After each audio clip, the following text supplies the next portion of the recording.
Do you like scary movies? Well, do you? Because strange images are in the air tonight.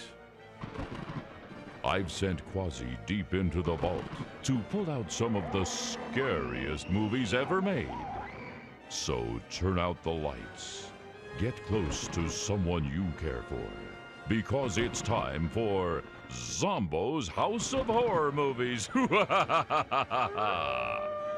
Come, let's go inside and meet Quasi.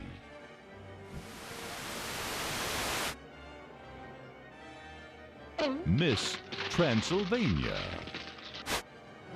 Werewolfie. The head nurse. Officer not so friendly. And Bianca, the rack girl. And I'm hot. Hello, everybody! Boys and ghouls, mummies and daddies, it's your old pal Zomboo, welcoming you to Zomboo's House of Horror Movies. Ooh, this week's movie is one of the scariest movies ever made. Red Planet Mars. Red Planet Mars was released in 1952. Husband and wife scientists Chris and Linda Cronin build a super-duper radio that makes contact with the planet Mars. When they start receiving reverse transmissions, everyone on Earth is interested, including the Ruskies. Red Planet Mars stars Clark Kent, Robert Redford, Burgess Meredith, Edward G. Robinson, Paul Newman, Gary Busey, Lucy and Fred, Uncle Jesse, Nostradamus, President Eisenhower, and Captain Hazelwood. Oh,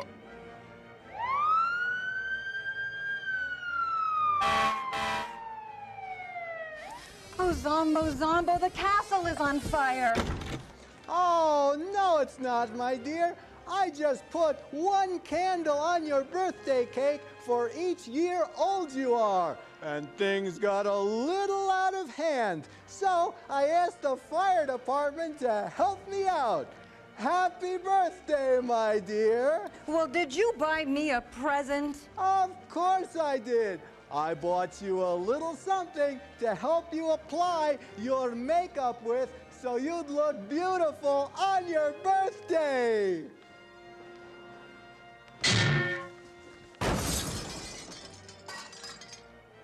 Ooh, tonight's movie is brought to you in non-living color, otherwise known as scary black and white.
This is a story not yet told. It begins on a warm evening some years hence, when high on a mountaintop in Southern California, a giant telescope searches the heavens for the secrets there contained.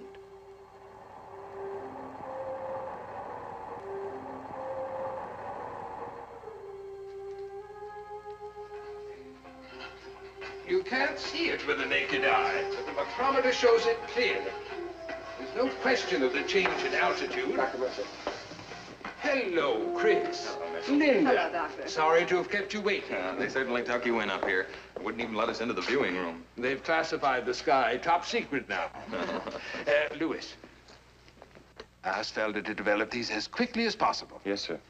Oh, Bolting, this is Chris Cronin, Mrs. Cronin, my assistant, Dr. Bolting. How do you do? How do you do? It's nice meeting you.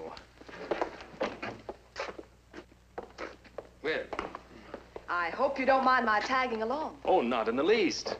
We're very happy to have you. May I take your coat? I don't think it'll fit you. You know, I expected you to be older. You are the radio man. If you think of yourself as the guy with the spyglass. I really walked right into that. I didn't mean it quite as it sounded. But do you seriously believe that you've established contact with Mars? Well, you take pictures of it. Why shouldn't I talk to it? Bolting, Yes. there's no question they have diminished in size. There's no knowing what tonight's pictures may show. We may learn more about Mars in the next few minutes. So that's the baby in person. It's so clear, it's unbelievable. Looks more like polyps on Uranus. This is the first picture. We took it a week ago tonight. See, here are the indentations I told you about. They couldn't be plainer. And all going from north to south. What are they? Martian freeways. And these big shadows. Rosie O'Donnell. Now you know how New York or Chicago would look if photographed from Mars. And look at those mountains at the pole. They must be as high as the Rockies. How do you tell they're mountains? There have to be. What else would throw such deep shadows? Dr. Mitchell, what puzzles me is that you've had the giant telescope for years. Why are you just getting these pictures now? Mars's journey around the sun is an elliptical curve. Let me show you.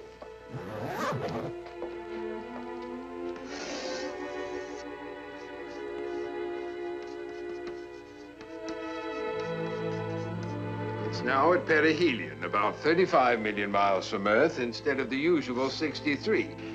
What's this one? Same angle, same exposure 5 nights ago. See any difference? Should I? Well, what have you got? I don't know. I can't believe it.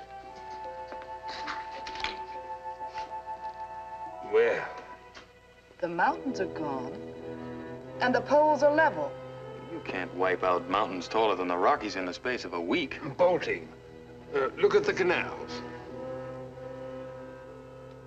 They're different. Now they reflect light like mirrors. Water reflects light. Well, so does any other. Are you saying you think those pole formations are ice? And that in a week, these Martians have melted ice caps thousands of feet high and used the water to irrigate the planet? Apparently you underestimate global warming. Isn't that what the picture says? But that's impossible. There's no way to. Oh, there has to be. Why, they've done it. If we could just once ask them how. I thought you'd already established contact. Oh, it's Mars I'm getting my signal from, right enough, but how do I give that signal meaning? How do I find a means of communication? Come on, Lynn, let's get going. There's still time to send a signal. You're going to broadcast tonight? After seeing these, what do you think? One man who takes pictures, another who believes he can talk over 35 million miles. It's like having a grandstand seat for the creation of the world. Or it's death. Well, thank you, Mrs. Doom and Gloom.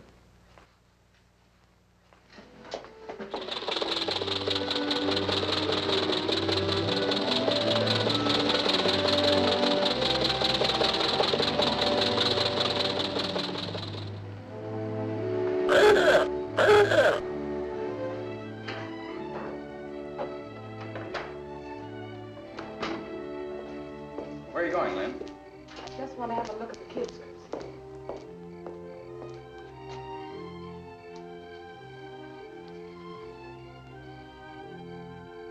Everything looks peaceful.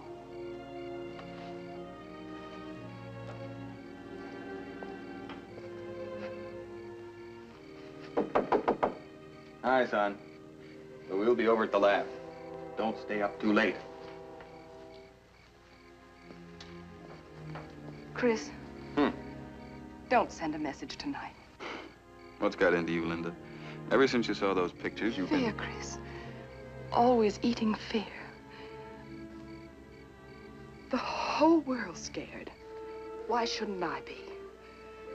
Every woman in the world, we all live in fear. It's become our natural state. Fear our sons will have to fight another war, or fear they'll face worse. We've lived on the edge of a volcano all our lives. One day it has to boil over.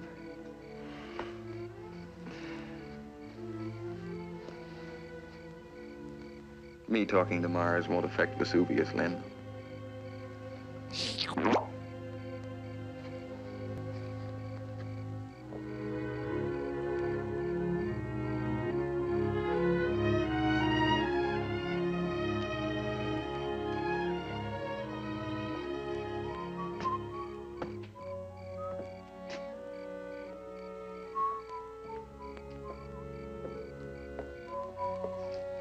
Chris,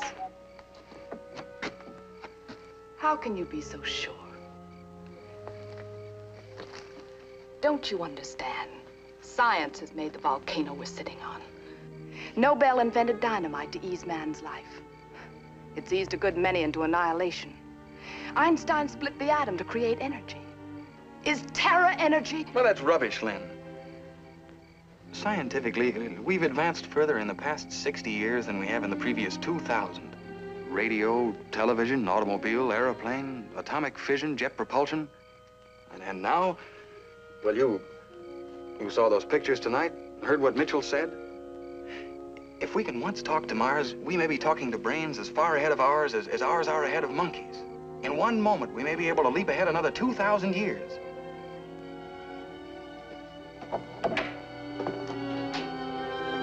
Be careful!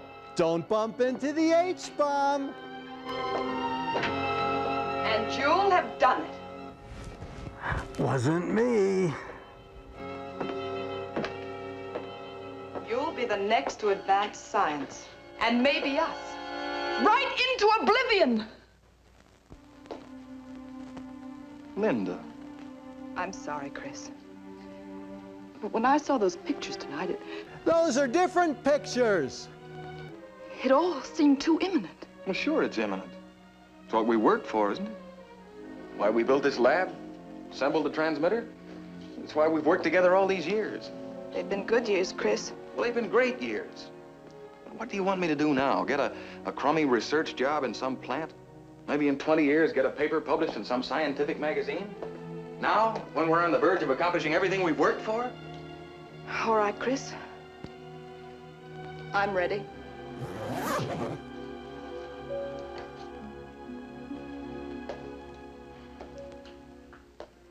What do I say? That if I thought anything we're doing could boomerang against you or the kids, I'd blow up the whole works? You know that. But it can't hurt anyone. Whatever's been done, we've done together, Linda. Well, I don't believe harm can come from anything those hands have had a part in, that's all. All right, Chris. Let's go. Who am I to stand in the way of science?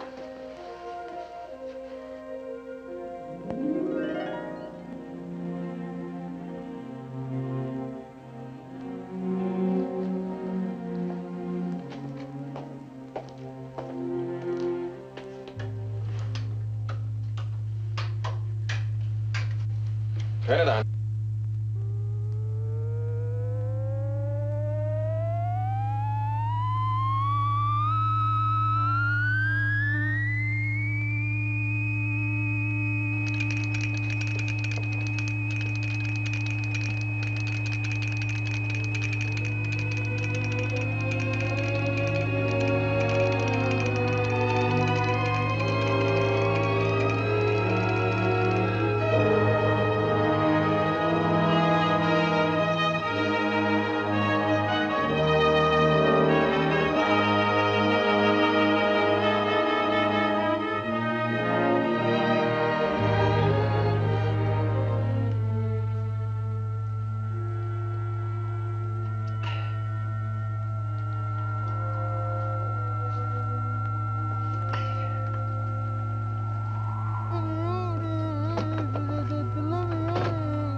How did you get here?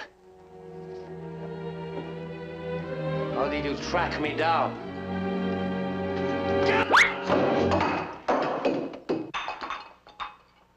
Stop acting like a fool. No, you can't make me.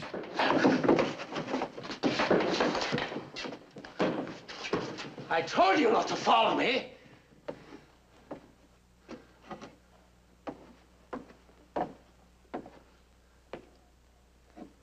You were supposed to keep in touch with me by shortwave. The seal isn't even broken. I have nothing to report. What are you doing here?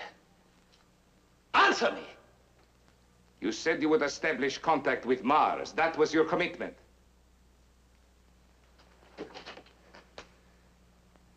I'm trying. We are not paying you to try, Mr. Calder. We expect results. And you might have had results if you had done as I asked. Conduct your experiments at our laboratories at Berezovho, where we could have supplied you with skilled assistance. Instead of which you buried yourself here in the Andes, alone. No one to assist you. You mean no one to watch over me? Thank you. I've had one taste of jail. I don't know why you complain. We extricated you, we helped you. We want scientists of your caliber, Mr. Calder. We treat them well when they serve us. Serve? Are you talking to me? I don't owe you anything. You owe us your freedom. It was the Americans who threw you into jail and our men who helped you to escape. Not to mention all this equipment which you have piled up. This was an investment. Now we demand an accounting. I'm not a bookkeeper. We don't make investments with no returns. You know our policy. Are you trying to frighten me? We had an agreement. It is my responsibility to see that it is carried out. You're threatening me with extermination, huh? Is that the policy you refer to? You find the idea amusing? Highly. You won't harm me. You need me. Think they have humbled me, huh?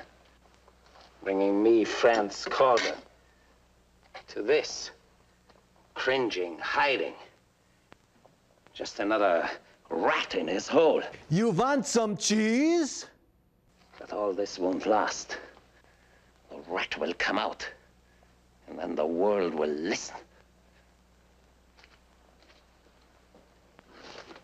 You want a report? I'll give you one.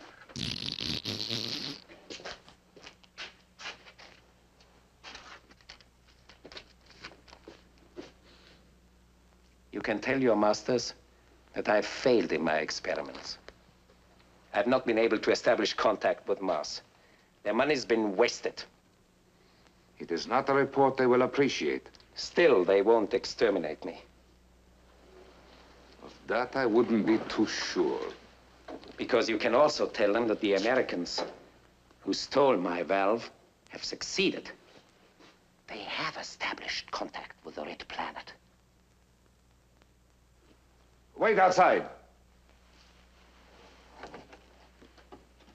Are you serious?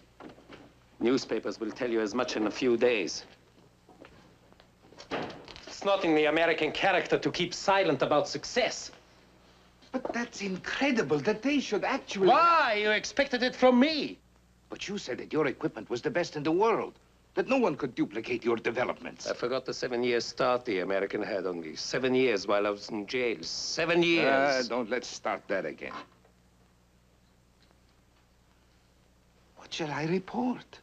What can you report? That the Americans also want the secrets of a wiser civilization so that they can turn them into new methods of destruction? How do you know all this?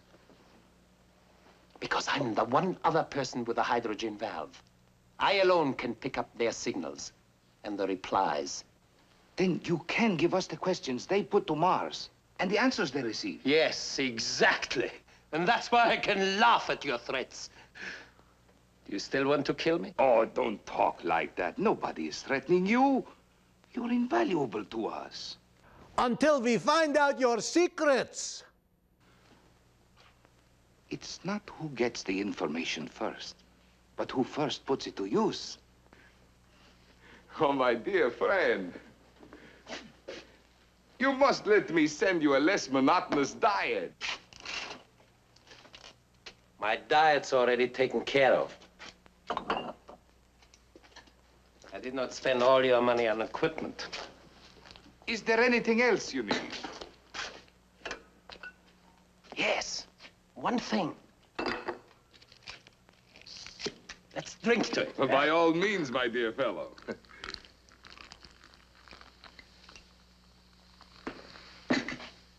What is it?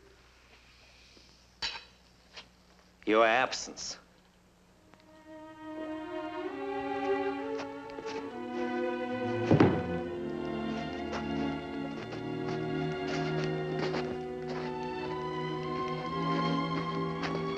Thank you very much, comrade.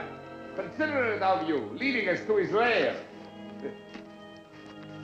Clever of you, tracking him down all on the strength of a single phrase. He thought himself so clever with his, "You can find me only through finding Christ." Hello, everybody. It's your old pal Zomboo. It's time to go visit the rat girl.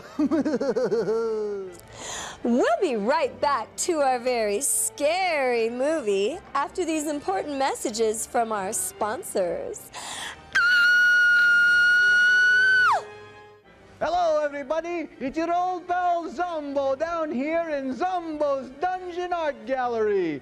Do you know where some of the world's greatest artists get their inspiration? It's from this show. Are you a budding artist? Do you look like Toulouse-Lautrec?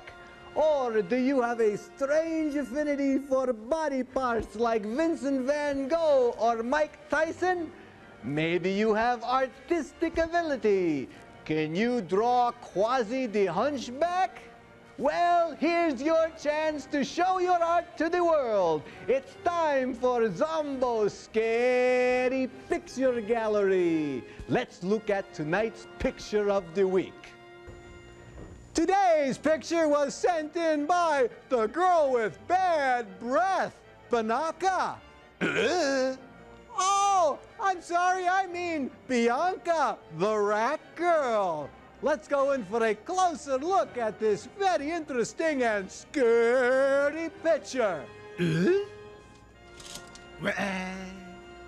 Oh, I see the very pretty lady here with the long blonde hair and the chains and the pretty bracelets and the nice rack. Oh, she must be the rat girl. And who's this handsome man with the perfect hair and the flashy dresser and the top hat? He must be El Guapo. No, wait, that's me, Zomboo. I wonder what the artist was thinking about when they drew that picture. I think they were wondering, what kind of hair gel do blondes use? Dippity duh.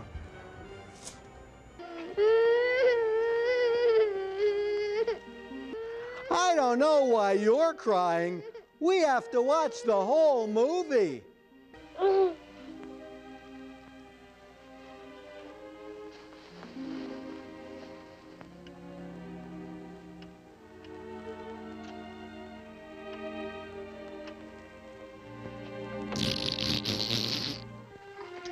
What was that outburst? He woke up and couldn't find his rabbit.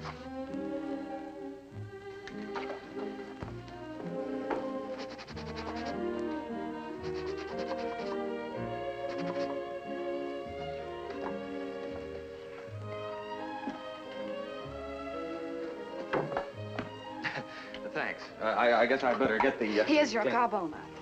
Oh. How did know we'd need this? Did you two ever start a project and not need it? She's pretty smart, huh? Hey, Mom, I got a TL for you. That's great, Opie. Now shut up. Remember when the parents came to visit our class? One of my grimmest memories. All the fellas decided that you were the youngest-looking mother there. Isn't that nice? Boy, you should have seen those other crows. That did it. Now clean away this mess and get started on your homework. right. God, I sure only got my math to do, and you know I don't want to fuss over that. Well, before you pin any medals on yourself, an extra hour on history wouldn't hurt. At that, you're no genius. Well, you can't have everything. Oh, heavens, who's coming? Probably Mitchell to find out if Mars had anything intelligible to say. I'll get it.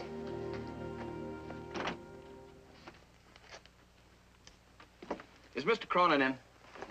I'm Cronin. I'm Bill Carey. This is no time to barge in on you like this, but your reports didn't reach my desk until this morning, and I flew right out. My reports brought you out? Oh, we grasp at any straw to get out of Washington for 24 hours. Please come in, Admiral. Thank you. I'm Linda Cronin. How do you do, Miss Cronin? Forgive the mess, but all major mechanical projects seem to get started in the living room. This is our son, Stuart. Hiya, fella. Sit down, Admiral. Get some more ice, will you, son?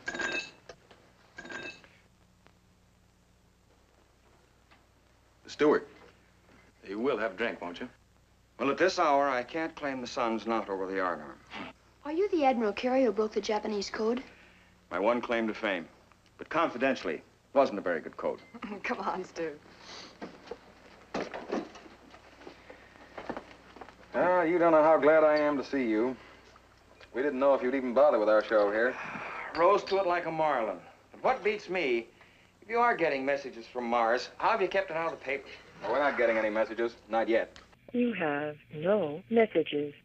Oh, if we ever do get messages, understandable ones, that is, they'll be given out. 4 years of Navy gave me my belly full of hush-hush. I can understand that. So far, all we're getting are repetitions of our own signals coming back at us. Now, these answers you get. Please sit down. These answers you get, couldn't they be your own signals bouncing off some object in outer space? Some other planet? Booming back at you? I'm no authority on electronics, but... I am. No, this is no bounce back. As I told you, we transform sound into light. And the speed of light is 186,000 miles a second. So you divide the distance to Mars by the speed of light, and you get the length of time it takes our light waves to reach Mars. Double that, and you get the time it takes our messages to come back. Now, that could all be mechanical, but they don't come back in that exact number of minutes. It never takes less time, always more. 20 seconds, 40 seconds, sometimes as much as a minute and a half. Sometimes, like tonight, for instance, we get no answer. An echo will always sound, but sometimes the human brain sleeps. But why always the same signal back? Why never anything you can hang on to? Well, because I'm too stupid to give them a lead. That's why I yelled for help. Well, this is no picnic you've asked me on. You don't even know what language they speak, if any. It's like working out a system of communication with gollywogs. How the devil to find a point of contact? How about pie? That's hardly the way to offer it, Stu. And by the size of that slice, I doubt if there's anything left. I mean pie. Now, what are you talking about? Well, if we're getting answers, they have to have a transmitter as powerful as ours. Go on, what are you driving at? Well, they can't build anything like that unless they know how to make a wheel. That means a circle. And you can't make a circle without knowing the ratio of the diameter to the circumference. Pi. I still don't understand what that has to do with... Your son's ahead of you, Cronin. What is pi? 3.1416, as I remember. Roughly. That's it, roughly. Actually, it's 3.141592.6 and so on, an infinite number of decimals. Well, so what? We broadcast 3.1416 to Mars, and what can they answer? Nothing. But they must be trying as hard to talk to you as you're straining to talk to them. All they're looking for is an opening. So, you don't broadcast 31416. You broadcast 31415. And if they understand, they continue the equation. Right. Where'd you get that idea, son? Biting into this. Come on, let's get over to the lab and try it on right now.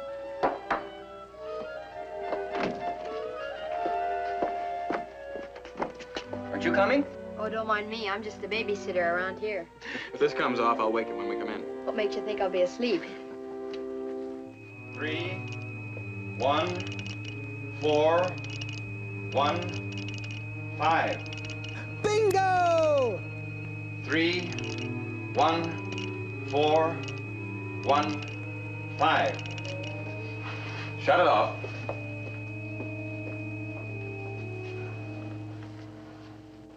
What do we do now? The blasted waiting's always the worst part. How long? 3 minutes, 8 seconds each way, 6 minutes, 16 seconds all told. Plus the time it takes them to answer, if they answer. You know, this is going to be the longest 6¼ minutes I ever spent. That's exactly what I'm thinking. Let's edit the middle out. You light that pipe, Admiral, and if Chris's hydrogen doesn't blow you up, he will. Always the danger of a leak and no way of telling it. Hydrogen's odorless. I told you I was no authority on electronics. What's the hydrogen for? Well, hydrogen sufficiently pressurized can be brought down to a temperature of about 451 degrees below zero. And nobody knows why, but sound waves can be picked up at that temperature that would be otherwise completely inaudible. And now, certain minerals also have incredible acoustic properties. Quartz, for instance. Now, that's what this valve is made of. And we warp it with a pressurized hydrogen. It gives us the energy for a power transmission 1,000 times greater than any sound transmitter ever conceived.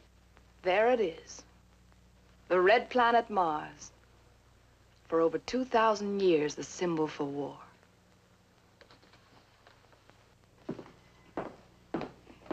And we dare to fly in the face of Providence and try to bring it closer to us. Sometimes my wife is less than enthusiastic about this project. I'm sorry. Darling, if nothing happens tonight, don't be too disappointed. It's got to happen. It's just got to happen. We've waited so blasted long. I know, but if it doesn't... Poor Linda with all her silly fears. You hope it doesn't happen, really? You know what beats me? I just can't believe that you people really assembled all this yourselves. No, we got a slight assist from the Carnegie Foundation. You realize if this comes off by this time tomorrow, you'll be the most famous man in the world? Funny, none of the credit's mine. Actually, it all belongs to a German scientist, a criminal, a brilliant criminal, with nothing but hate in his heart. What do you mean? Did you ever hear of Franz Calder? Calder? Calder? Do you remember the famous quotation, "The human being is the best guinea pig"? High voltage experiments on the human nervous system, the Nazi criminal. He invented the valve. I found the blueprints at Nuremberg. It's taken us all the years since then to build a transmitter capable of spanning the enormous distance. And we've been broadcasting for 8 months, first without success, and now... The last 3 weeks. We've been getting answers. Well, you're not going to give Calder any of the credit. Why not? It's his valve. The devil's entitled to his due. 2 minutes to go.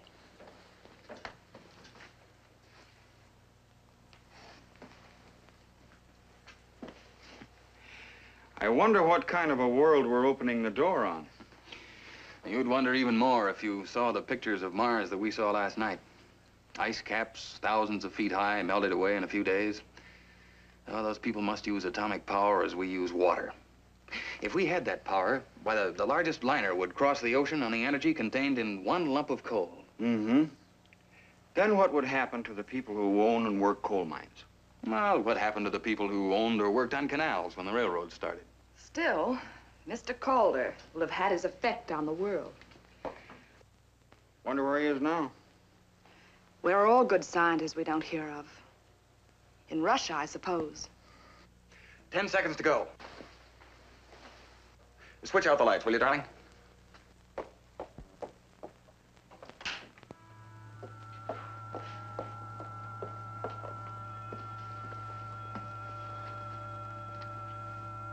Three, 1, 4, 1,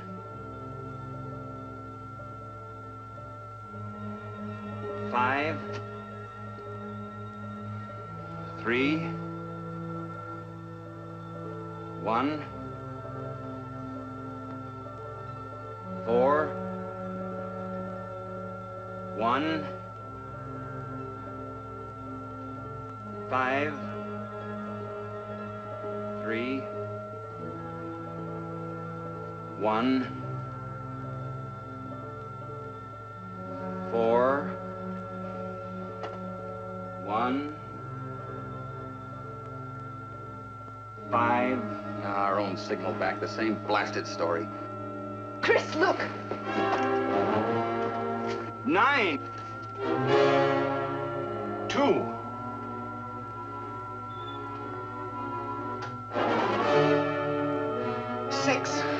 wonder we've done it. Dear Lord, don't make us sorry.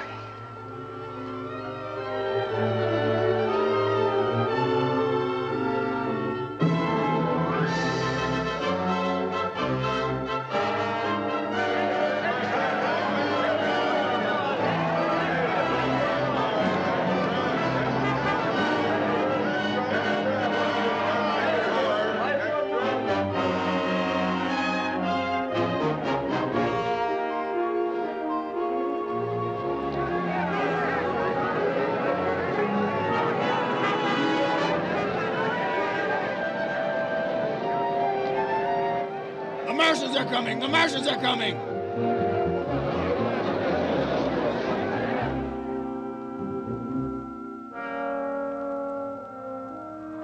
So far, Cronin is sticking to the establishment of mathematical and chemical formulas. Very ingenious.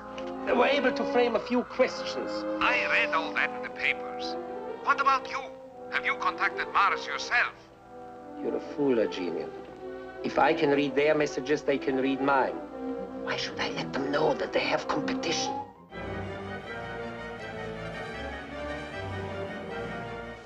Hey, Zomboo! Oh, well, if it isn't my little pal, Minnie Z! Why do jack-o'-lanterns have stupid smiles on their faces? Why? You'd have a stupid smile too if all your brains were scooped out!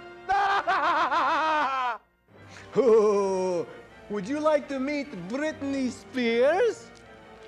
And so, what only 2 weeks ago was a secluded laboratory in the San Diego mountains has become the new center of the world. Scientists, code experts, newsmen, all concentrated on only one thing: the first concrete word from Mars. Ladies and gentlemen, step right up closer. I want to introduce you to the keyhole of Mars. Now, I have the only authentic, genuine picture of the planet Mars. What a thrill. What a fun to send home to those people. Mars bars here! Get your Mars bars! All right, folks. Come on, folks. Get moving, please. Come home, folks, to planet Mars. They're educational and constructive. Get your pictures of Uranus! Get your pictures! Hi, Doc. Give him a rock. Hi, Mr. Cronin. Been to town? Yeah, just down to see how the press camp's coming along. They've got to put up 2 more buildings. Stewart wanted to see Admiral Carey and his staff at work.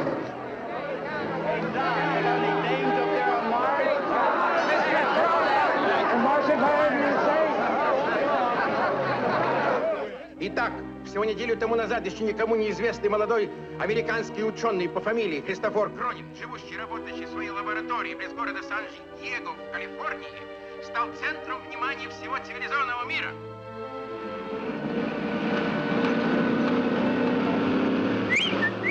Нечто событие. Впервые за все время своего существования Земля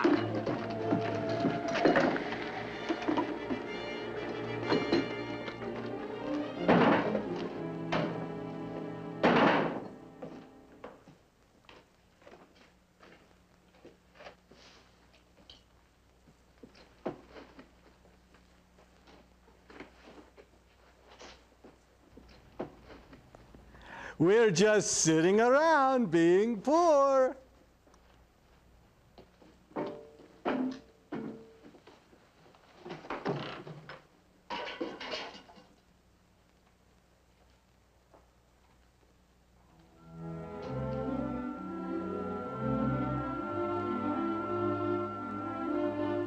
And so the weeks of preparatory work are over.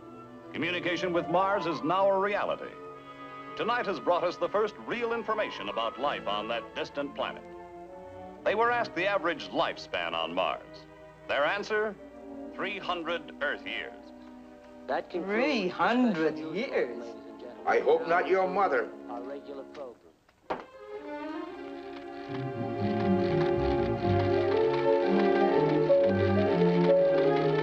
Pensions for 235 years. Who's going to pay them?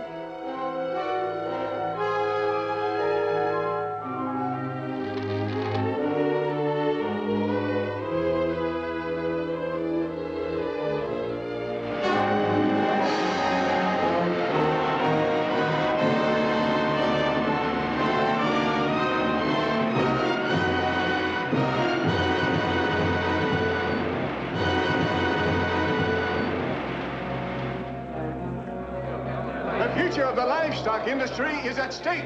Is the government going to continue to support the price of potatoes? Just a minute. How about the price of wheat? The hysteria which has greeted the Martians' claims has become a national peril. All this after the release of only 3 messages. Ladies and gentlemen, I cannot too strongly stress the necessity for calmness. Genie, this time you'd better get your masters on the phone. Cronin's just received a message from Mars. That's a sensation. The Martians have now announced that for the past 3 centuries, they haven't used coal, oil, electricity, any form of power on which we rely. Theirs has all been provided by cosmic energy. They're all wearing tinfoil hats. Through which they have made hundreds of elements fissionable. If this is true, no miner in America, no miner in the world will have a job. Our interests are identical. We owners represent an investment of $5 billion. It took Mars to make you recognize that identity of interest.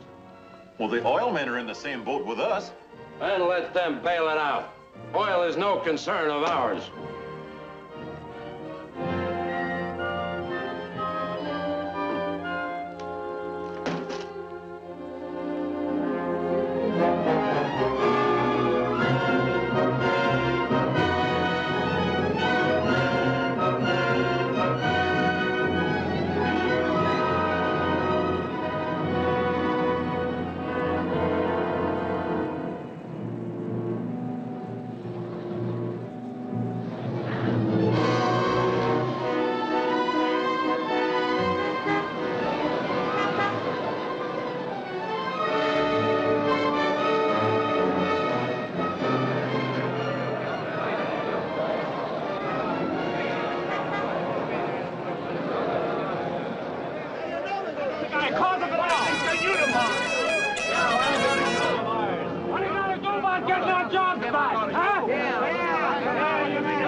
Keeps up, you'll need the Army to help you. Quick, get going! That's right enough!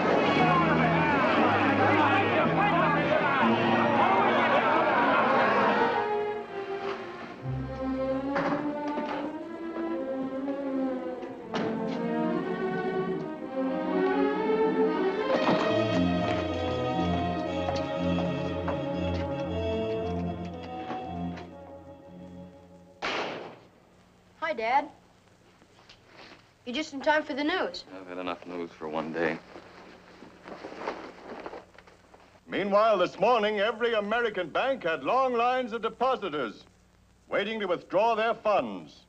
Wouldn't that make them withdrawalers? Owing to the difference in time, the latest bulletin from Mars had created its effect on Europe before we Americans had finished our breakfasts. In London, the Prime Minister called a special meeting of the Cabinet at number 10 Downing Street. But this did not prevent pandemonium on the London Stock Exchange. The value of British industrials has decreased nearly £10 billion in the last 2 weeks. In Paris, the third government in 2 weeks failed of a vote of confidence. And President Romain, hopeless of forming a fourth government, suspended the Constitution.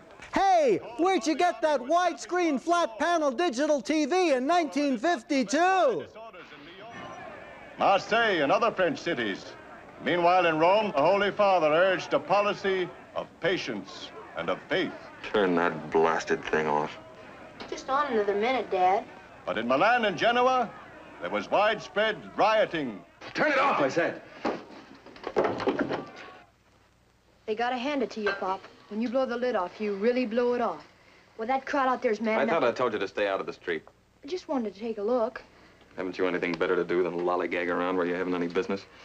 It's enough work for you to do around here. Gosh, I did the whole lawn this afternoon. Yeah, and left the moor where everybody could stumble over it as usual. Trick or treat. Tricks or treat. What's he made up for? It's Clown Midget Day.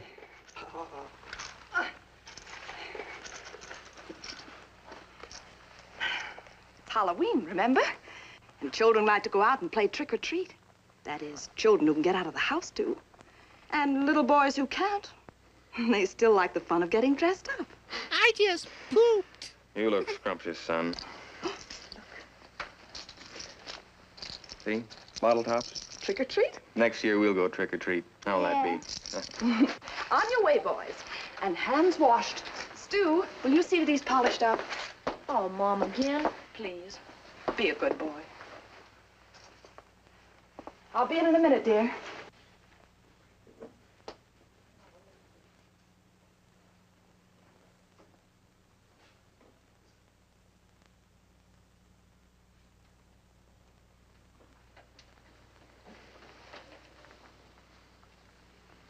I'm sorry, Lynn. You don't have to take it out on the kids, Chris. Isn't that what kids are for?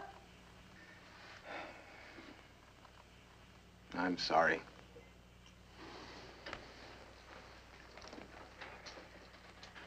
Where are you going? The lab. Gary's ordered some new gadget installed.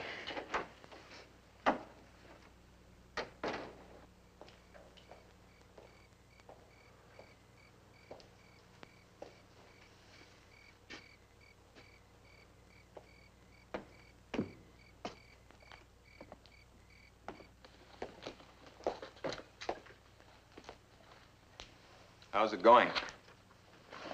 Oh, evening, sir. Quite an installation you're getting here. What is it? That's the latest thing. We've only installed one other like it. That was in the Pentagon. It's an improvement on the cathode ray oscillograph. As soon as we get it wired up, then we're putting it outside in a cement vault. It'll take down your messages right off the transmitter. It records them on film. Go ahead, light it. Huh?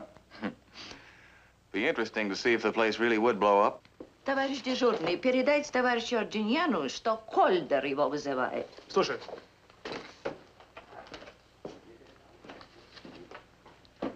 Одну минуту.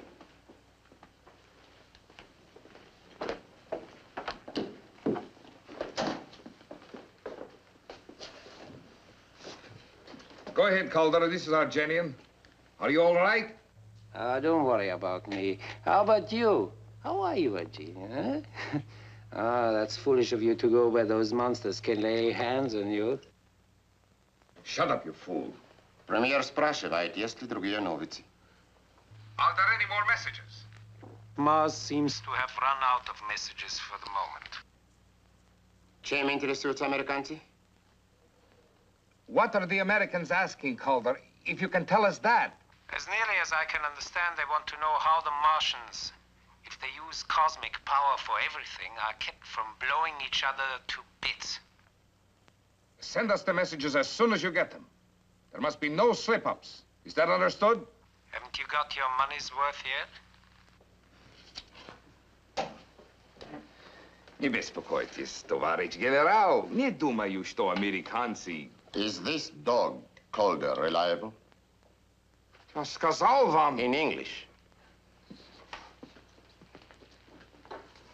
If I want him to understand me, I'd speak Russian.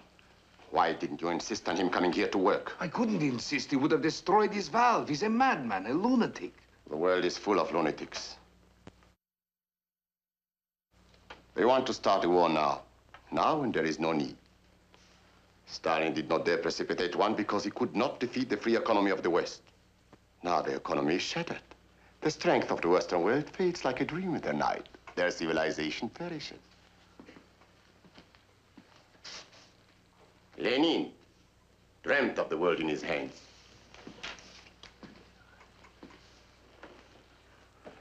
Stalin tried to get it in his.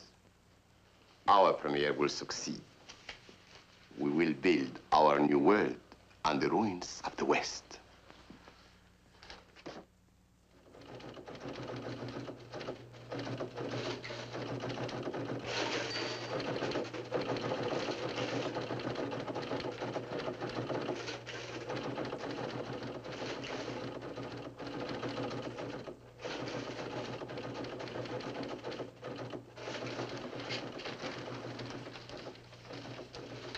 Dr. Stokes.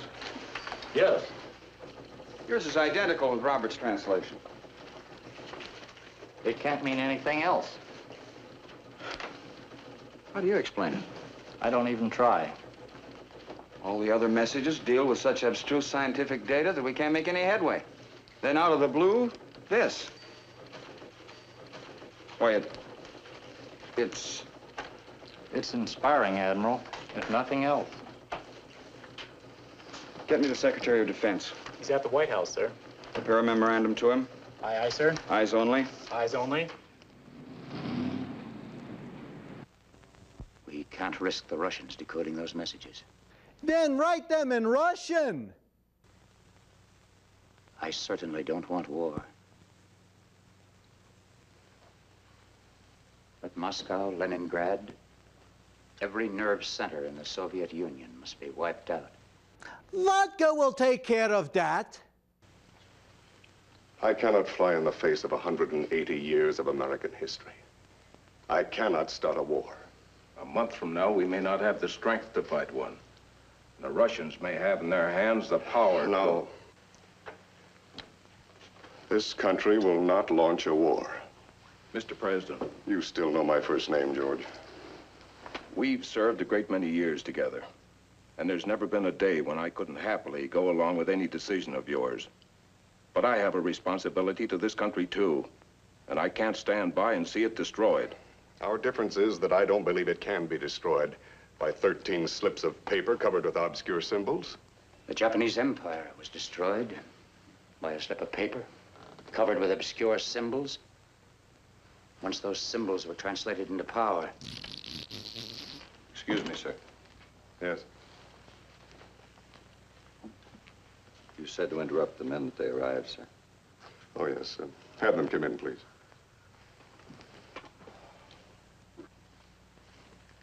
Won't you come in, please? How do you do, Mrs. Cronin? How do you do, Mr. President? Mr. Cronin? Mr. President. It was very good of you to come.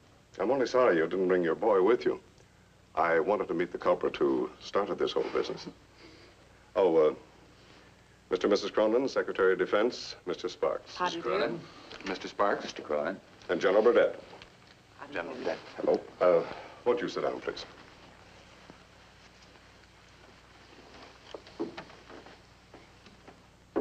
I'm not going to drag this out, Cronin. I'm afraid I've got to break your heart. You made a pretty fair start on that, Mr. President, when you pulled Kerry back to Washington, clamped this censorship on us. Have any further messages been decoded, or aren't we allowed to know? There have been no further decodings. And now there will be no further messages to decode. You must shut down your transmitter. Shut it down? You're not serious. I've got to clamp the lid on this business. Stop these communications. Well, I suppose that lies within your power, Mr. President. You can declare a national emergency. I don't have to declare it. It's here, and not merely national. You've shattered the economy of the civilized world. I'm not interested in economics, Mr. Secretary. Who makes or who loses money doesn't seem as important to me as the chance to advance civilization 1,000 years in one jump. Poverty for everyone. Our job isn't the advancement of civilization. It's to preserve the country handed down to us. If we believed that, every scientist from Franklin to Edison would have been suppressed. Gentlemen, gentlemen. I'm sorry, Mr. President. If you order it, sir, of course I'll have to shut my transmitter down. But I'll never do it of my own volition. Even though it threatens national security? Does it threaten national security to know that man can look forward to a longer lifespan? That he has at his disposal the power to eliminate 90% of the world's work? We've learned that from the 4 messages we've decoded. There are 13 others that we haven't translated. Plus the one we received today. So long as they're not decoded, they can't threaten anything. I said that we haven't translated. Kerry released the bulletin on cosmic power at 11:22 p.m. Pacific Coast time, the night of the 27th. The same bulletin was released in Moscow at 9:30 a.m. the morning of the 28th. Well, what of it? We broadcast everything on the Voice of America anyway. But there's an 11-hour differential between Moscow and San Diego, Cronin. 9:30 a.m. in Moscow is 52 minutes earlier than 11:22 the night before in San Diego. You mean the Russians are intercepting and decoding? Well, is any other explanation possible? Calder. Who? The man who invented the hydrogen valve.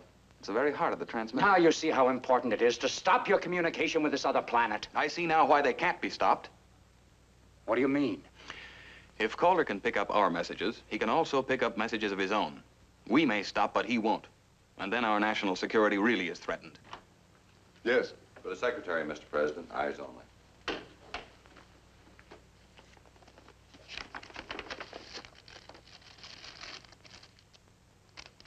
What's a note from Admiral Carey? They've decoded another message, today's. Carey's outside now, Mr. President. Have him come in, please. Admiral Carey? Come in, Admiral, come in. You'll forgive me, Mr. President, but the Secretary left orders that no matter where Have you got another message? Yes, we've got one. Oh, may I, sir? I think he's entitled to that.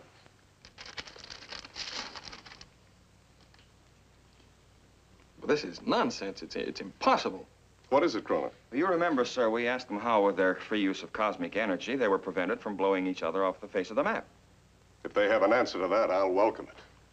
Well, according to this, they submitted the question to their supreme leader. You say spiritual, Bill. I'm not sure it shouldn't be something even stronger. Godlike was Dr. Stokes' translation. What is the message, Chris? You have been given knowledge and have used it for destruction.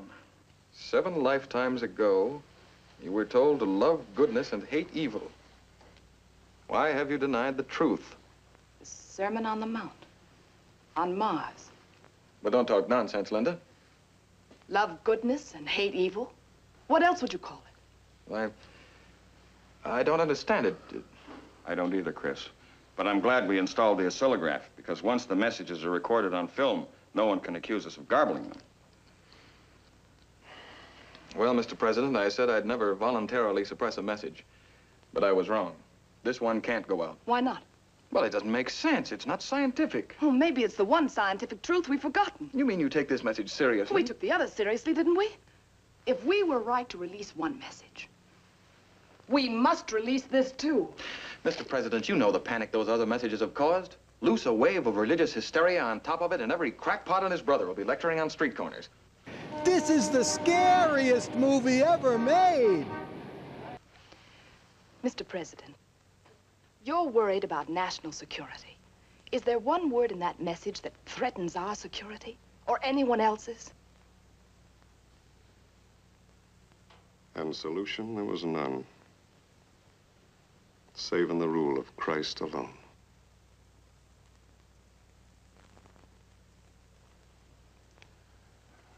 My father was very fond of Emerson. May I see that message, please? You're not going to release it? Your arguments in defense of scientific freedom have convinced me. Well, this time Cronin is right, Mr. President. We can't hitch our wagon to that star. We've switched stars, Mr. Secretary. Now we're following the Star of Bethlehem. That message is to be broadcast all over the world, in all languages, exactly as decoded.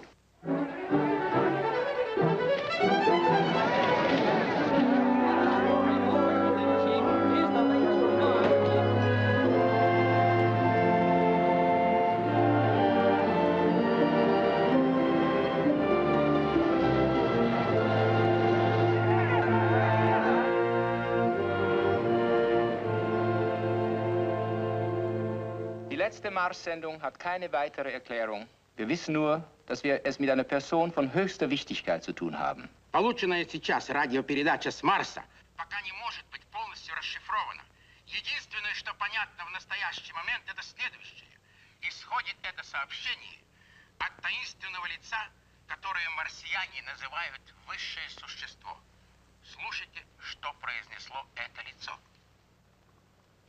Yes, yes, Calder, I heard you. But what does it mean? Why ask me? I'm an expert on electronics, not religious movements. Are there any other messages? Questions by the thousands. There are no answers. Are there any other messages? Questions by the thousands. There are no answers. Can I quote you on that? Bother the questions. Let us know when they answer. Hello, everybody. Remember what your old pal Zomboo always says. The people who live the longest are the ones with the most birthdays.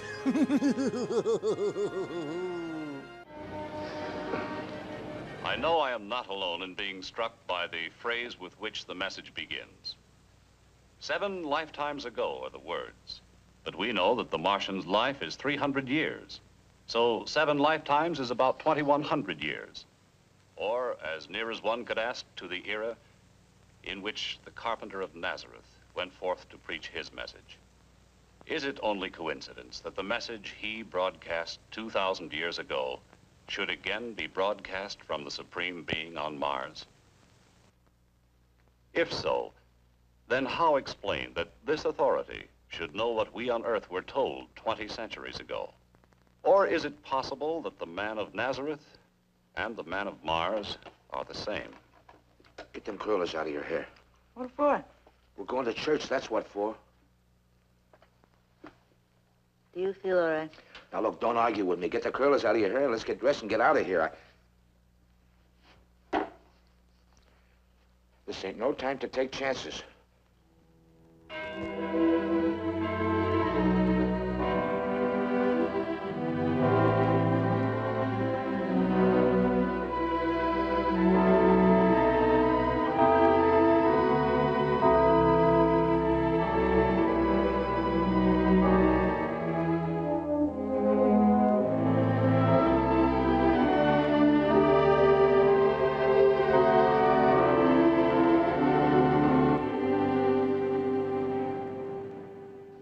It has brought hope when we had lost all hope. It has brought light into a world of darkness. All over the world, regardless of their religious beliefs, men have found a new faith by which to live. No, not a new faith, but an old one. Many of us had allowed ourselves to lose. A faith that is universal in men of all faiths. For while to us the words from Mars seem the very essence of the Christian doctrine, let us not forget that they are also the essence of all other religions. Christian, Mohammedan, Jewish, Buddhist. All are heeding the call to prayer, kneeling humbly in the search for divine guidance. I pray particularly that behind the Iron Curtain, where our eyes are not permitted to see, men will open their hearts to the message of peace and the promise that their rulers have so long denied them. Today's message reads, "Ye have denied God's word and worshipped false gods. Thy torment is the price of thine own sin." Сегодняшнее краткое сообщение с Марса гласит: слушайте, ты отрекся от Слова Божьего, ты поклонился идолу, и муки твои — суть награда за твои прегрешения. И муки твои — суть награда за твои прегрешения.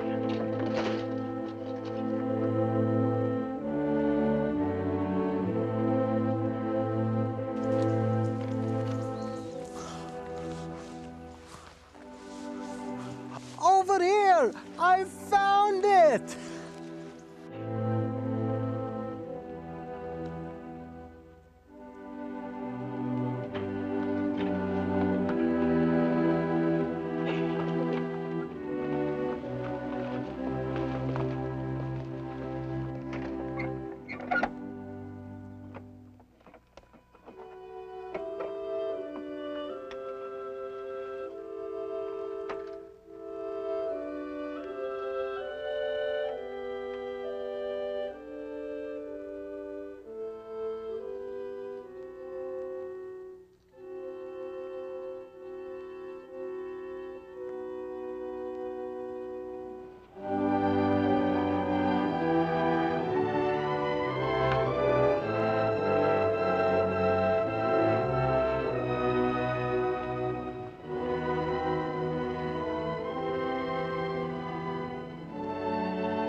идут. Они близко подходят. Стой! Вам! Кулаки! Расходись по домам! Слушай команду! Я вас всех перебью!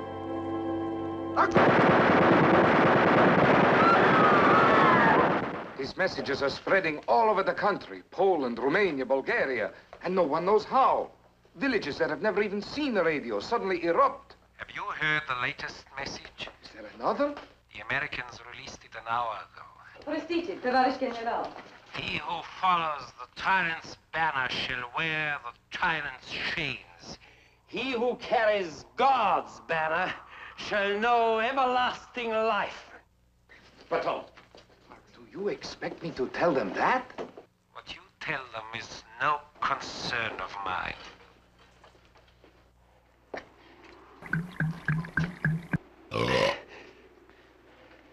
Everlasting life.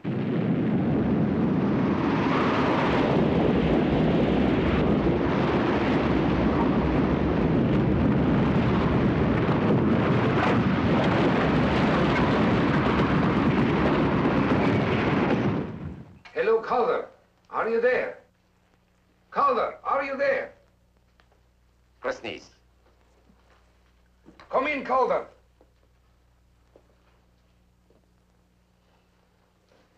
He doesn't answer. Comrade General, I would not suggest... Suggest what? These uprisings, is it possible that... It is possible that another mass transplantation of population may be necessary. We have fostered a famine 30 years ago. We shall foster another. Let 20 or 30 millions of this shift die, and see how long the religious faith lives. But if the messages continue... We have found a religious revival necessary to get them to fight the Germans. We will have another, and they will fight the West.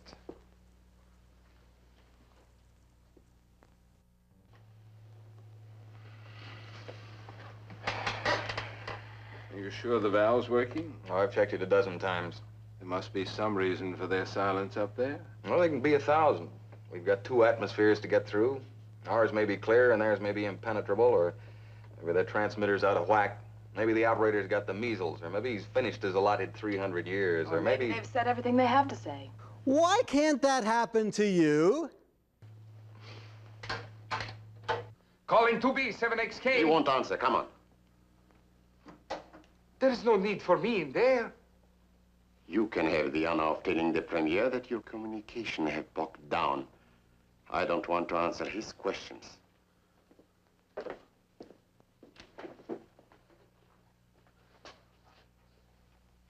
Нашли этого Калдера? Нет, контакта с Калдру. Это что же, господин Арджиния? Правда? Простите, товарищ премьер. Я не виноват. Talk English, you fool! Anything is preferable to that atrocious accent. I'm sorry, Comrade Premier. Perhaps if I tried again. Has the Patriarch arrived yet? Никак нет. Go to the airport.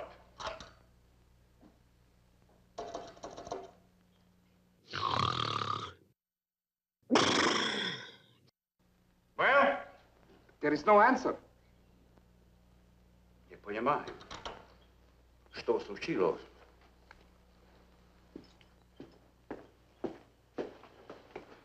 Comrade Premier, if I may suggest, the transmitter, we could contact the airport with it.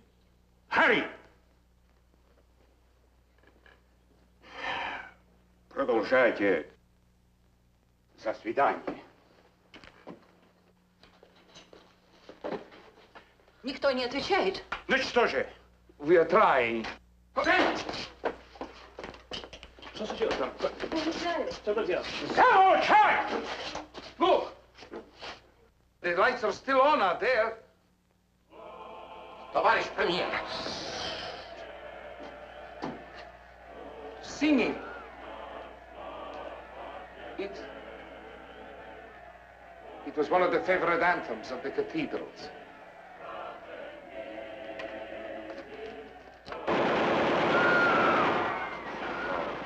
that will silence their hymns.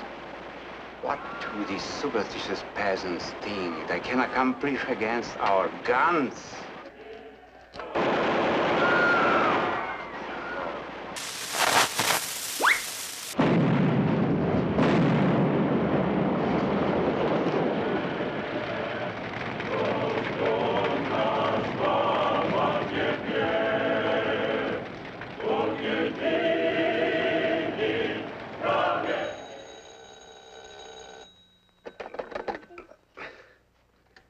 Hello? Yes, Dr. Mitchell. No, she and Stewart went to town. Haven't got back yet. The baby had the sniffles and I... What? Are you serious? Well, yes, right away. What's that? Come on, son.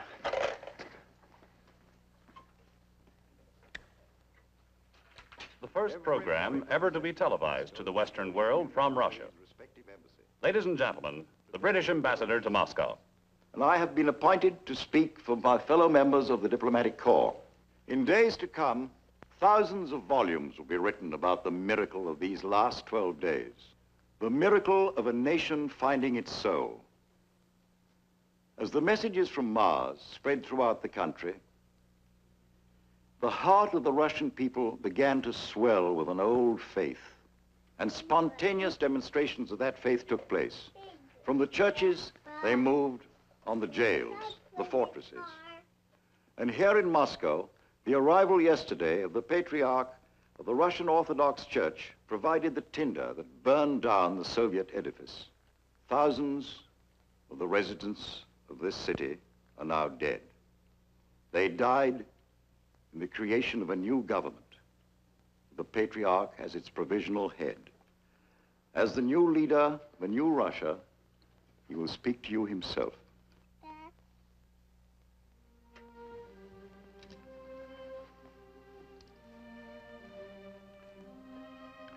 This morning, our armies in occupation of other lands have been recalled to our own soil. We have thrown off our chain of 40 years of bondage. We now free our neighbors of theirs. This is the first act of our new government. The second is the reopening of our churches so that our people might worship God in freedom and in accord with their own conscience. The bells of those churches now speak for us. They speak only what is in our hearts. The prayer that all men can henceforth live in peace. I wish you were a little older, son. I wish you could remember this. No,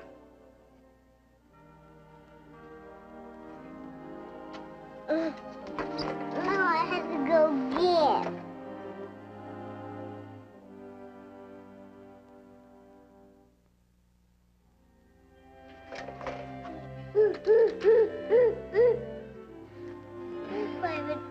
Oh, we're famous people, son, your mother and I. Names in the papers, decorations, scientific awards. You know what's really important? You. You're our immortality. You and your brother, the kids you'll have, and the lives you'll lead. You're the blessed generation. Chris, have you heard the news? Mitchell called me. I couldn't believe it. I heard it on the car radio. Chris, you should see that crowd. You should see their faces. And I didn't want the religious messages released. Dad, the Russians on the radio. Saffron cow. Are you up there, Santa? Maybe you've reformed the Russians, Pop, but not young hopeful.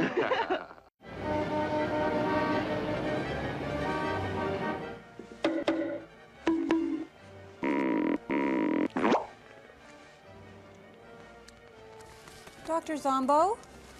Dr. Zomboo, there is a woman in the waiting room who is very nervous.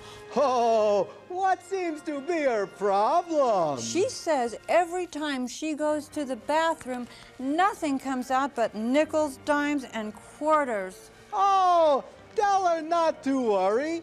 She's just going through the change.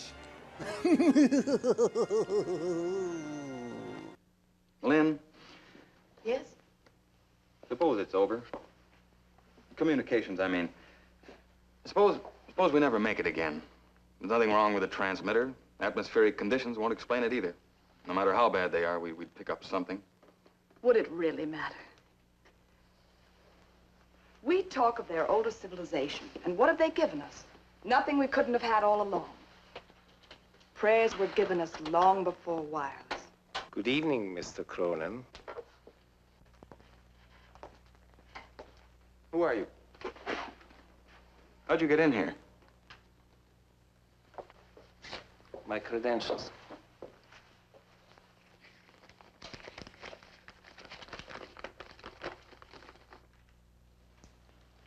The hydrogen valve. Uh-huh. The original specifications. Where did you get these? I drew them. Calder. Franz Calder. Where have you come from? This afternoon, you parked your station wagon in front of the post office. Didn't look in the back when you drove home. Neither did the guards that surround your place. This is the most stupendous joke I've ever heard. We thought you were in Russia, and here you were in this country all the time. Only since yesterday, Mr. Cronin.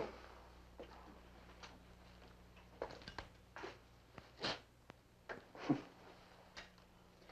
wasn't exactly a triumphant entry.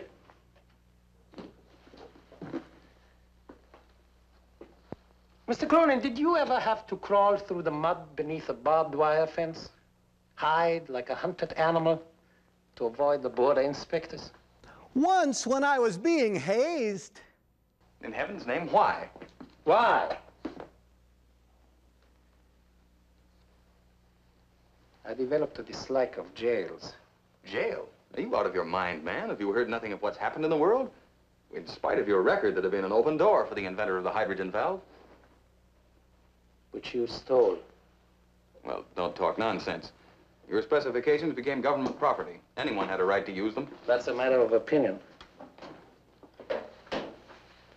Don't worry, Mr. Calder. Chris has given you credit for everything that belongs to you. Every scientific journal has given you full credit. If you'll forgive me, where I've been, the latest scientific journals were not at hand. I lived in a hut at 11,000 feet in the Andes. An avalanche finished it. But I dug myself out 9 days ago. Well, I'm glad you got out anyway. We're just about to broadcast. You might be interested in You're right. It will amuse me. All set, Lynn? Yes.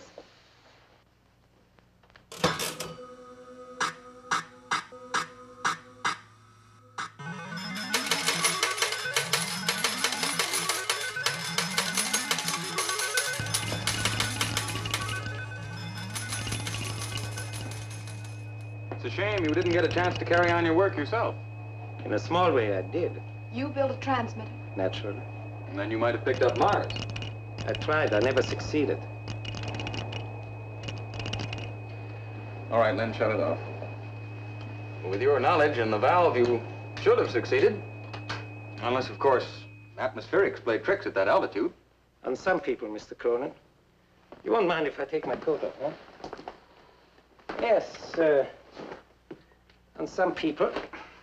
What do you mean by that? Of course, I only got out with what I had in my pockets, but I think this will interest you.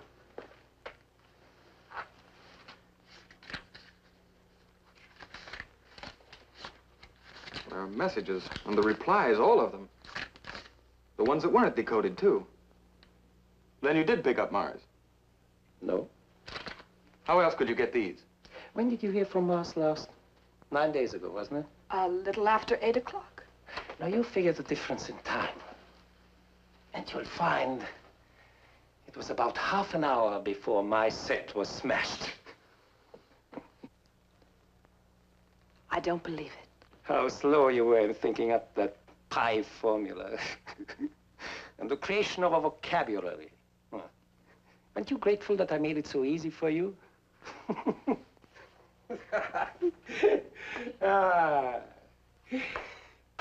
Here you were, the whole mobilized science of the world behind you. And there was I, alone, giving you answers. You sent the messages. The whole thing was a fraud. That credit I will share with you. Why? What were you after? Shall we say, A hairpiece! You thought you'd created a new earth, and I destroy it. A new heaven, and that I shall destroy. Once my story is told. You can't do it! You can see the possibilities for entertainment, huh? Listen to me, Mr. Calder. I've 2 children over there in that house, and I'm just one of millions. Millions of women that for the first time know their children are secure. You can't destroy that! Paradise lost, Mrs. Cronin. Paradise lost. That's my present to the world. He's lying, Linda. Those messages were from Mars. They came from outside the atmosphere. You take me for an amateur, huh? I shot my signals up to hit the heaviside layer. They deflected down at any angle. Naturally, they seem to come from outside the atmosphere. No. Once I detected your signals, the rest was easy. I could accomplish much more, making you believe I was Mars, than ever getting Mars myself. Chris. What is it? He did not send the religious messages. Of course I didn't. You know that. What do you mean? Here are his messages, the very first few as we received them. But when we asked how they've kept themselves from blowing each other to bits, his answer was, one tribe must hold the power. It had nothing to do with the Sermon on the Mount. It was the prophet talking to us. The prophet? Clever of you to create him. You played right into my hands. I smashed your economic system with a power panic. But that still left my friends in Moscow. I had to smash them too. From my hut, I could see the statue of Christ. I never thought of using him against them. Thank you for that idea. They must have been desperate. Who? Carey, Sparks, all of them. They must have done this in Washington. Darling, you were there. You spoke with Sparks and the president. Did you think they were play acting? I don't know. I don't know. Ah, who did it is immaterial. When I saw the effect on Moscow, I knew you'd created my weapon for me. That's why I let you raise the world up with all that muck right up to the sky, so I can dash it down to hell when I tell my story.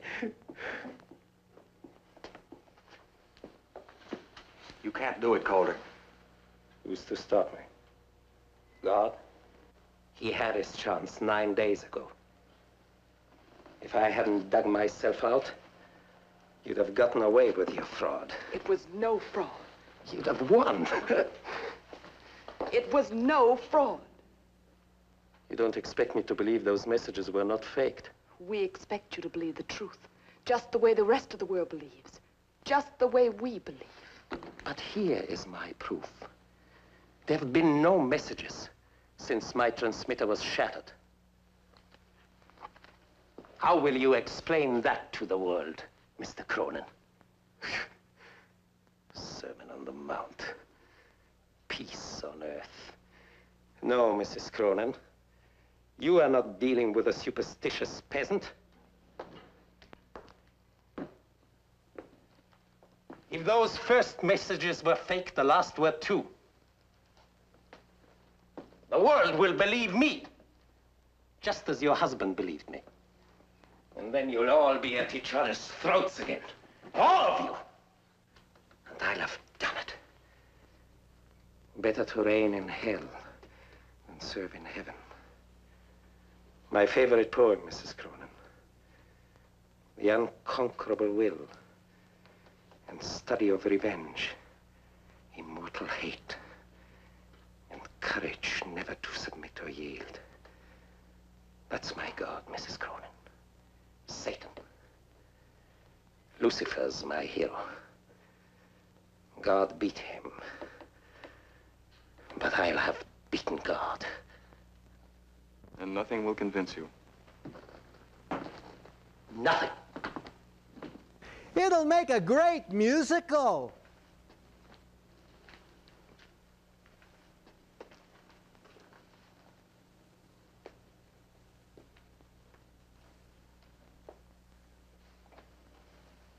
It's 8:26 according to your clock. I sent a telegram in your name inviting the press to be here at 8:30. Yeah, but the clock's going backwards.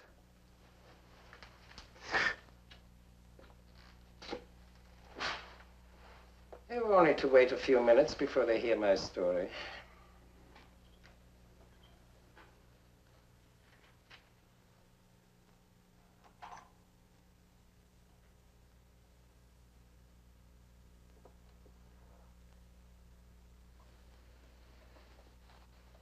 Why didn't you tell it right away? Why did you come here to torture us? Suppose someone had stolen the fruits of your genius, wouldn't you want to see them humbled in the dust? Perhaps. It doesn't matter. Linda, you go back to the house. Do you remember what you said to me the night of the first message? Nothing I was connected with could produce evil. It won't, Chris. We'll finish it together.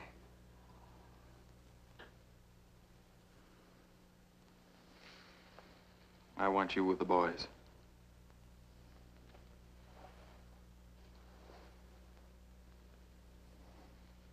It'll only take a minute. Is that what you really want? I love you, darling.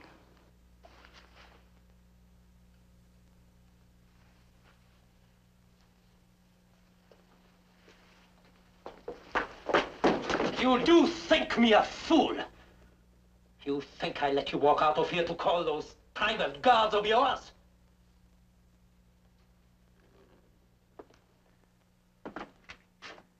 What's the matter, man? Cheer up. The reporters will be here in a few minutes. You like publicity, don't you? 2 minutes before they get here.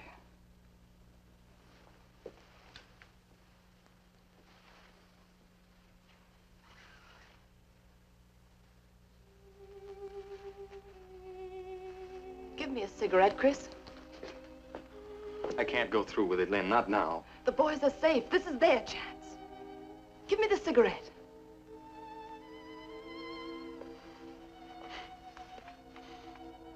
Funny. In all the years, I've never seen you smoke. You're not going to smoke in here. God gave us free will, Mr. Calder. It's what distinguishes us from the animals. We can choose between good and evil. But if we choose evil now, that's the end of the human story. But that wouldn't be drama. It's a simple problem, isn't it, Mr. Calder? To let you tell your story and risk setting mankind at each other's throats again. Or to see that you keep silent and save mankind. Val! Give me a light. Don't! Don't! The room's alive with hydrogen. A spark now would... Stop! Stop! You wouldn't kill your wife. Chris, look.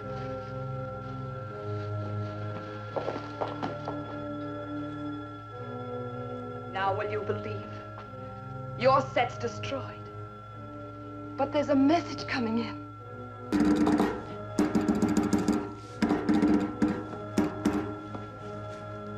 There's your proof.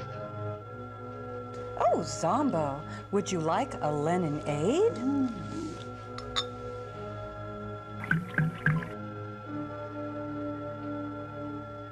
Let's all celebrate and have a smoke.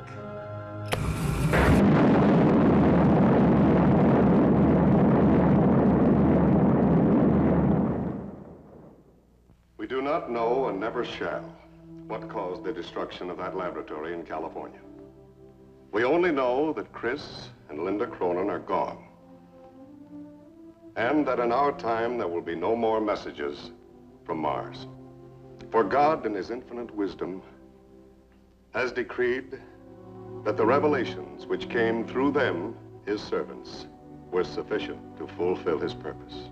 At the very moment when they were snatched step in that chariot of fire, into the bosom of truth everlasting, a final message was being received. Only the first few words of that message were recorded before the explosion cut it short. Those words were, "Ye have done well, my good." The rest is silence. Silence. No. No, for as I speak, the bells of 1,000,000 churches in every far corner of the earth ring out in salutation to the earth's new day of hope.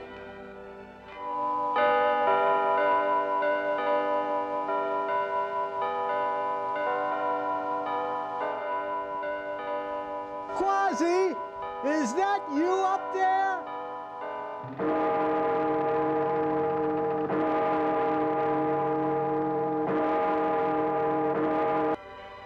The voices of the joyful rise in 1,000 hymns. Hymns not of grief, but of thanksgiving.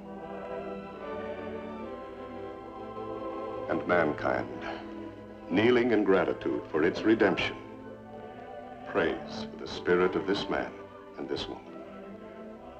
Of them, as of no mortals before them, it may be said, the whole earth is their sepulcher. And so the message does not remain unfinished. The miracle we have beheld has cleansed our souls and wiped the scales from our eyes. With the new vision given us, we who are left can complete that message. Ye have done well. Enter ye into the joy of your Lord. Thy monument is a world of peace. You're lucky, boys.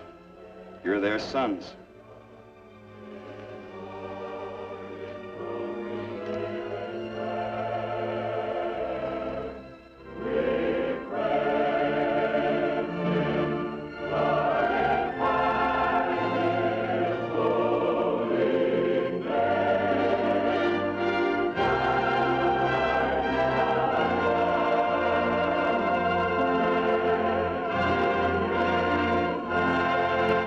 Oh no, I'm not watching this movie again.